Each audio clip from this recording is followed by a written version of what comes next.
بچم کی زور است؟ من یا تو؟ من زور هستم پدر. بچه جانم، من زور هستم یا تو؟ من زور هستم پدر.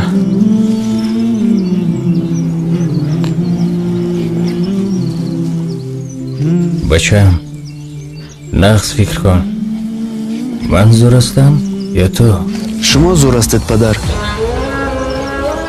تو وقتی دست شما در کتف من بود من زور بودم، چون دست خود را گرفتید من به شما هیچ هستم پدر.